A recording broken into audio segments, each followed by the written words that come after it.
தோசை கிரேவிங்ஸாக இருக்குன்னு சொல்லிட்டு ஒரு நாள் ராஜபாளையம்ல இருக்க டேஸ்டி வெஜ் ரெஸ்டாரண்ட்லேருந்து ஃபியூ டைப்ஸ் ஆஃப் தோசாஸ் வாங்கியிருந்தோம்.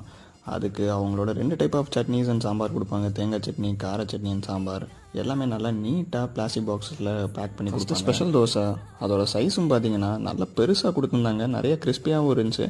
பேக் பண்ணி வந்தனால அங்கங்கே கொஞ்சம் சாஃப்ட் ஆயிடுச்சு at the same time. But சீரியஸாக நல்லா டேஸ்ட்டாகவே இருந்துச்சுன்னு தான் சொல்லணும்.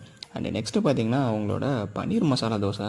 இதில் சீரியஸாக சொல்லணும், பயங்கரமான ஸ்டஃபிங்கு. அந்த பன்னீர் மசாலா நல்லா ஸ்பைஸியாக நல்ல குவான்டிட்டியில் சூப்பராக கொடுத்துருந்தாங்க. வெளியே நல்லா கிறிஸ்பியாக உள்ள நல்லா சாஃப்டாக செம்ம டேஸ்ட்டாக டெலிஷியஸாக எம்மியாக இருந்துச்சு அப்படின்னு தான் சொல்லணும்.